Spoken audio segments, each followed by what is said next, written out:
Hai teman-teman, kembali berjumpa dengan Kanala. Di video kali ini kita mau bahas tentang saham teknologi yang menarik untuk investasi jangka panjang. Nah, ini banyak ditanyakan oleh para penonton YouTube Kanala yang bertanya, ada nggak ya saham-saham teknologi di Indonesia yang bisa dikoleksi untuk investasi? Mengingat saham-saham teknologi kebanyakan kalau di Bursa Efek Indonesia tuh masih kurang menarik nih fundamentalnya. Nah, ini akan kita bahas di video kali ini. Dan buat kamu yang mau belajar saham langsung bersama Kanala, bisa ikuti kursus online, linknya ada di deskripsi ya. Yuk ikutan giveaway dari Kanala. Ada saldo GoPay 200.000 untuk 2 pemenang yang beruntung.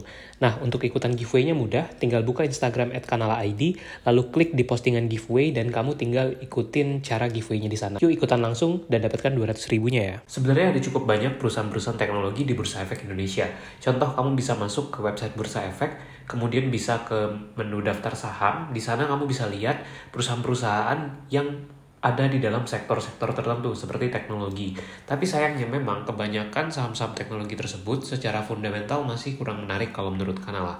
Salah satunya yang cukup besar misalkan Goto yang pernah Kanala bahas di video ini. Nah, di situ kita review bahwa secara fundamental masih kurang menarik.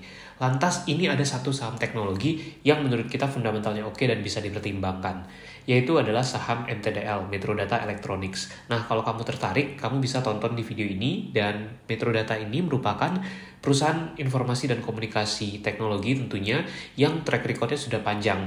Dua bisnis utama mereka ini ada di bidang distribusi dan juga di bidang solusi dan consulting. Nah, main bisnisnya ini memang cenderung lebih di bisnis distribusi produk-produk teknologi. Ini contoh portofolio produk yang mereka miliki, itu terdiri dari beragam bidang, jadi itu salah satu daya tarik dari saham MTDL tentunya. Tapi tentu kita akan lihat dari track record dan kinerja.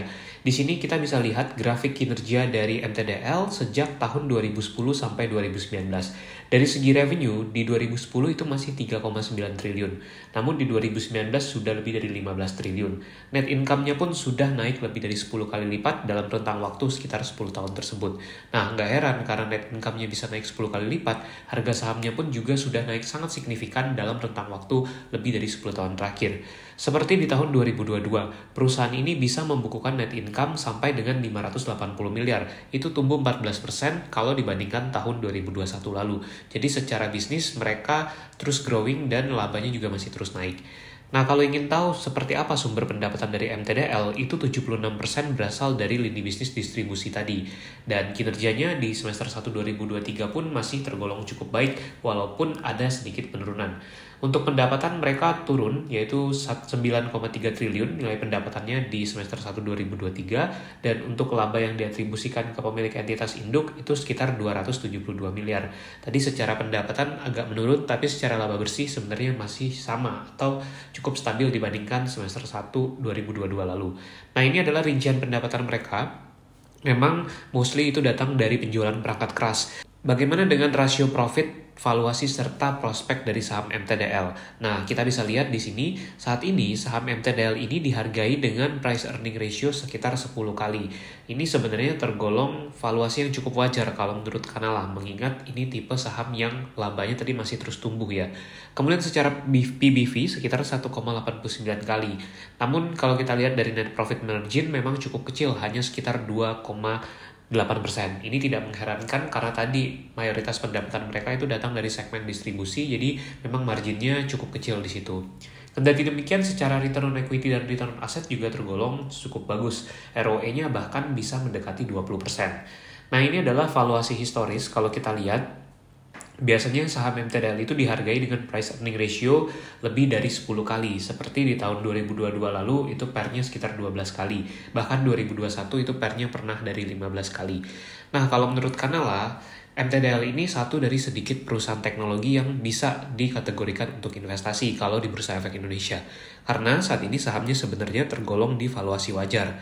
Secara bisnis dia profitable dan juga labanya tadi masih terus bertumbuh. Jadi ini bisa menjadi pilihan untuk pilihan di sektor teknologi. Tapi tentunya ke depannya pertumbuhan harga sahamnya itu akan tergantung dari seperti apa pertumbuhan laba MTDL.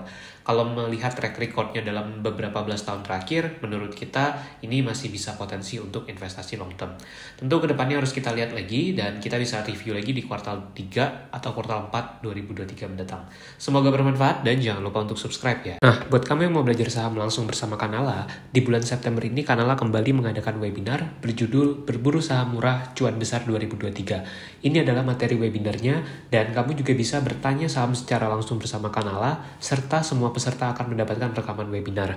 Untuk pendaftaran bisa langsung WA ke nomor ini atau DM ke Instagram @kanala_id dan pastikan kamu untuk mendaftar webinarnya karena ada banyak manfaat yang bisa kamu dapatkan. Sampai jumpa di webinarnya.